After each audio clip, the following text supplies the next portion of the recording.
किसी इवेंट को टाइम करना या ये समय निकालना है कि ये इवेंट कब होगा। मोस्ट पॉपुलर दशा है, उसका नाम है विमशोत्तरी दशा। घटना का टाइप सेम होगा लेकिन उसका फील डिफरेंट हो सकता है। नमस्कार, आज के इस वीडियो का जो टाइटल है वो बहुत ही इंपॉर्टेंट टाइटल है।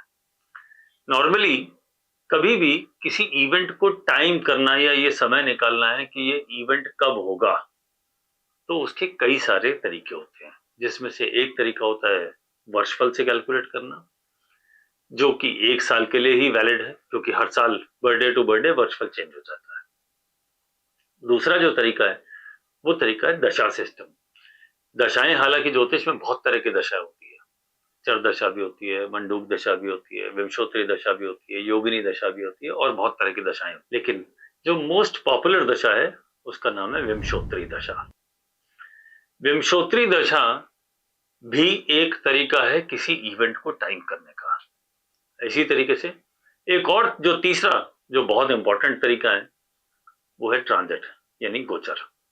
प्लैनेट का राशियों में मूव करना या नक्षत्रों में से निकलना, मूव करना गोचर का पार्ट है।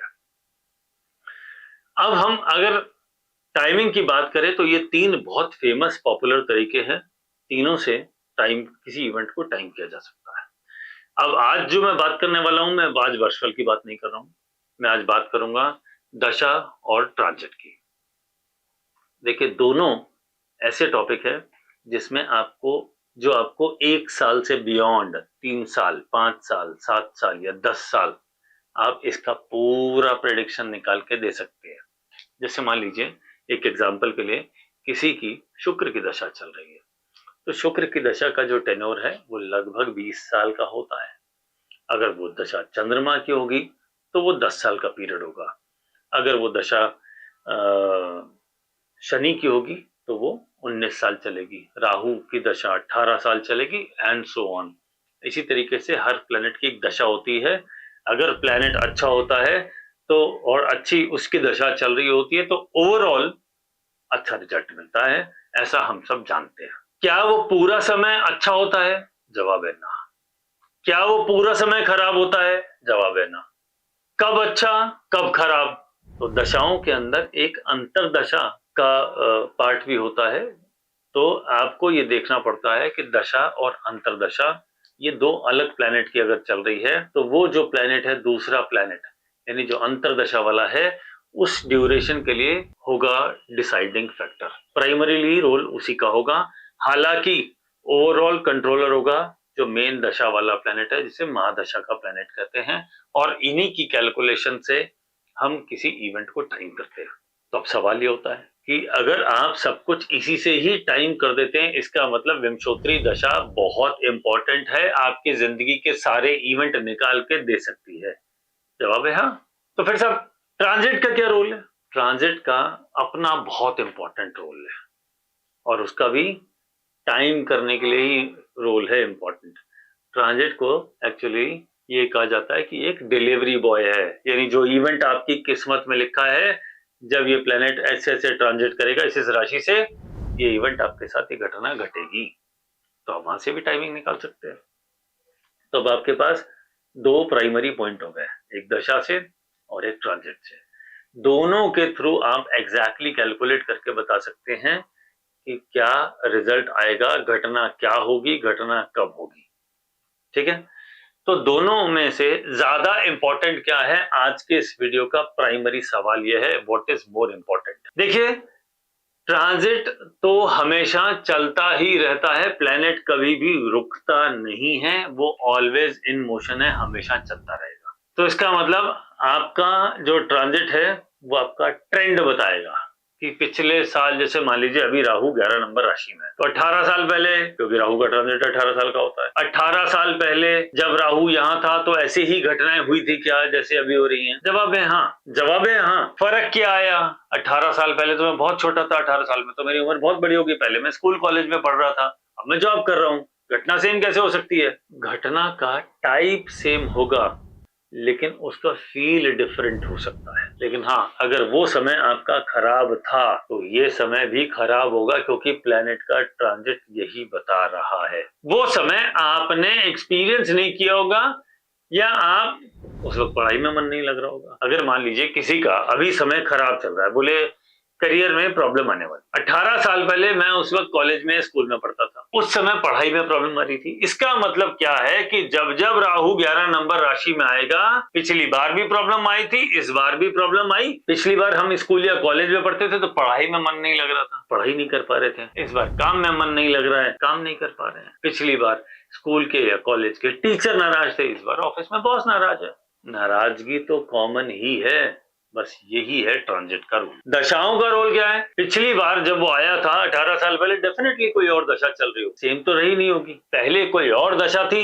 इस बार कोई और दशा है। तो जब पहले कोई और दशा थी, उसके हिसाब से इवेंट हो रहे थे। उस समय मेरी पढ़ाई की दशा थी तो मैं पढ़ाई कर रहा था, इस वक्त कमाई की दशा है तो मैं कमाई कर रहा हूं। पढ़ाई वाला प्लेनेट खराब था तो उसने फेल कर दिया, लेकिन कमाई वाला प्लेनेट खराब नहीं है, अच्छा है, तो ये ट्रांजिट का रिजल्ट थोड़ा तंग तो करेगा, लेकिन दशा उसे पूरा तंग नहीं करने देगी, कोई ना कोई रास्ता निकाल देगी।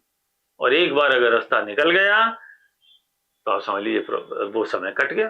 तो दोनों चीजें, अब सवाल ये आता है कि क्या इन दोनों में से ज्यादा पावरफुल कौन है, ज्यादा इंपॉर्टेंट कौन सा है? तो मेरा जवाब तो बिल्कुल सिंपल है, दोनों इंपॉर्टेंट है। दोनों के बिना प्रिडिक्शन देना संभव ही नहीं है। क्यों नहीं है? आपके पास दशा ही नहीं होगी। मान लीजिए किसी की दशा चल रही है 7वें की और 8वें की, महादशा 7वें घर में है प्लेनेट वो, और 8वें घर में अंतरदशा वाला प्लेनेट है, तो इसका तो समय खराब ही है। 7वें 8वें की दशा चल जाए और उम्र थोड़ी सी भी ज्यादा हो तो हेल्थ रिलेटेड चैलेंजेस तो आने ही है, उसमें तो कोई डाउट ही नहीं है। और ऐसे में ट्रांजिट खराब आ जाए तो समस्या भीषण हो जाएगी, मृत्यु तुल्य कष्ट मिलेगा। लेकिन अगर ऐसे में ट्रांजिट बहुत फेवरेबल हो जाए तो 7वां घर ससुराल, 8वां घर एक्सटेंशन, तो ससुराल में किसी की शादी हो जाएगी। तो आपको दोनों को क्लब करके देखना पड़ेगा। इसका मतलब अगर ये सवाल है कि इन दोनों में से इंपॉर्टेंट ज्यादा क्या है, तो मेरा जवाब है दोनों ही इक्वली इंपॉर्टेंट हैं। एक आपको बताएगा टाइमिंग, दूसरा बताएगा घटना का फ्लेवर, गुड बैड अगली। तो ये दोनों आपस में इंटरडिपेंडेंट हैं। अगर ये दोनों इंटरडिपेंडेंट हैं तो हमको दोनों को एक साथ मिला के ही किसी कुंडली का प्रेडिक्शन करना चाहिए। ये बहुत बड़ा मिथ है ज्योतिष में कि किसी को सिर्फ दशाएं आती है, सारा कैलकुलेशन दशाओं से कर रहा है और ट्रांजिट को लगा ही नहीं रहा, तो ये संभव नहीं है। और कोई ये कह रहा है कि मेरे को सिर्फ ट्रांजिट का ही एक्सपीरियंस है, ट्रांजिट का मैं चैंपियन हूं, लेकिन दशाएं नहीं लगा रहा है, वो भी संभव नहीं है। एक एग्जांपल देके समझा। मान लीजिए जैसे एक रूल है, जब भी शनि चंद्रमा से तीसरे घर में जाएगा या छठे घर में जाएगा, करियर में राइज देगा। ये एक सिंपल रूल है, हालांकि इसके एक्सेप्शन रूल बहुत सारे हैं, ठीक है। अब एक बात सोचिए, शनि तो एक राशि में 2.5 साल रहता है, तो वो पूरे 2.5 साल ग्रोथ देगा? ऐसा तो बिल्कुल नहीं। तो उसका मतलब ट्रांजिट का भी रोल है। क्या रोल है ट्रांजिट का? कि मतलब अगर शनि 2.5 साल के लिए एक राशि में गया तो 2.5 साल सिर्फ इसी का प्रमोशन होगा और किसी का नहीं होगा, ये कहना चाह रहे हैं? सिर्फ इसी की सैलरी ग्रोथ मिलेगी और किसी को नहीं मिलेगी? ये सवाल है। जवाब ना, हर राशि में कम से कम 3 नक्षत्र होते हैं। मैं काउंटिंग की बात कर रहा हूं, मैंने ये नहीं कहा कि 3 पूरे होते हैं। 9 नवमांशा होते हैं एक राशि में, 3.2 डिग्री का एक नवमांशा है, तो 9 नवमांशा होते हैं। एक नक्षत्र 4 पद का होता है, तो यानी 13.2 डिग्री का होता है। तो कम से कम 3 तो होंगे ही, चाहे तीसरे का एक पद ही हो, पर होगा जरूर। तो वो किसी एक नक्षत्र में खराब रिजल्ट दे रहा होगा और अगले ही नक्षत्र में जबरदस्त रिजल्ट दे रहा होगा, क्योंकि ओवरऑल छठा घर चंद्रमा से शनि का ट्रांजिट, छठा घर बढ़िया है, तो अच्छा वाले का रिजल्ट ज्यादा अच्छा आएगा, खराब वाले का नुकसान होगा, लेकिन वो थोड़ा कम होगा क्योंकि शनि का प्लेसमेंट अच्छा है। तो दोनों चीजों को देखा जाता है। इसी तरीके से धर्म दशा की बात कर लें, शनि की दशा चल रही है तो चंद्रमा में शनि की दशा चल रही है मान लीजिए, तो पूरी शनि की दशा में ही अच्छा रिजल्ट मिलेगा? ऐसा बिल्कुल नहीं। शनि के अंदर भी सब पीरियड होगा, ये 2 महीने अच्छे जाएंगे, 2 खराब जाएंगे, 2 एवरेज जाएंगे, ये जबरदस्त जाएंगे और ये बिल्कुल हेल्थ को बिगाड़ देंगे या करियर में चैलेंजेस ला देंगे। तो इस मिथ को दूर करना है और ये समझना है कि ये सारी चीजें इंटरलिंक्ड हैं। इंडिविजुअली इसके बेस पे सारे डिसीजन ना लें, इन दोनों को मिला के ही किसी की कुंडली देखें और प्रिडिक्शन दें। ज्योतिषी लोग अक्सर गलती क्या करते हैं, किसी एक चीज को, आपका चैंपियन होना बहुत अच्छी बात है, बल्कि मैं तो कहूंगा कि दशाओं पे भी चैंपियन होना चाहिए, ट्रांजिट पे भी चैंपियन होना चाहिए और रेमेडी पे भी चैंपियन होना चाहिए। जब आप तीनों पे चैंपियन हो जाएंगे, तीनों के एक्सपर्ट बन जाएंगे, तो sharp prediction and sharp remedies, targeted remedies काम करेगी। लेकिन जब तक आपका प्रिडिक्शन शार्प नहीं होगा, आपकी रेमेडी कभी भी एक्यूरेट नहीं होगी। आप सोच रहे हैं इसकी नौकरी में बाधा देने वाला प्लेनेट है शनि, और उसकी नौकरी ले गया राहु या केतु। आप शनि के उपाय करते रह गए, राहु केतु अपना काम करके निकल लिए। अक्सर ज्योतिषी लोग यही गलती करते हैं, क्योंकि वो किसी एक चीज को ज्यादा फोकस करके उस पे उसके हिसाब से प्रेडिक्शन देते हैं। इसलिए आप सब लोगों को मेरी सलाह है कि उनको मिलाकर ही आप देखें और फिर right prediction, sharp prediction, accurate prediction निकालें और उसके हिसाब से अगर कोई चैलेंजेस आ रहा है तो रेमेडी डिजाइन करेंगे। अब एक अगला सवाल और, क्या सबको रेमेडी करनी चाहिए? क्या रेमेडी हमेशा करनी चाहिए? बिल्कुल जरूरी नहीं है। रेमेडी सबको करनी चाहिए, बिल्कुल करनी चाहिए। किसको करनी चाहिए? बोले जिसको जिसको जो परेशानी में है उसको रेमेडी करनी चाहिए। तो ये सवाल अपने आप में बहुत इंपॉर्टेंट है कि रेमेडी किसको करनी चाहिए। अगर मैं सवाल को दूसरे तरीके से फ्रेम करूं, दवाई किसको खानी चाहिए? बोले जो बीमार है। सबको क्यों खानी है? सैकड़ों तरह की बीमारियां हैं, जिसको जो बीमारी है उसकी दवाई खाओ, नहीं है तो मस्त रहो। यही रूल रेमेडी के लिए लागू होता है। रेमेडी क्या है? जैसे मेडिसिन जो है वो आपके शरीर में कोई परेशानी, दुख, पीड़ा, तकलीफ है, उसका इलाज है।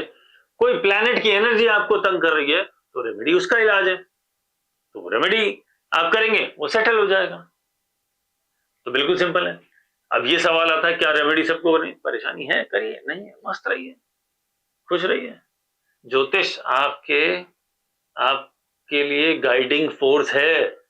वहम ना पालें, उपाय करें, भगवान की भक्ति करें और गलत कर्म ना करें, क्योंकि जैसा करेंगे नेट नेट रिजल्ट वो तो परिणाम आने ही है। ठीक है, तो मिलते हैं फिर किसी और वीडियो में। तब तक के लिए नमस्कार।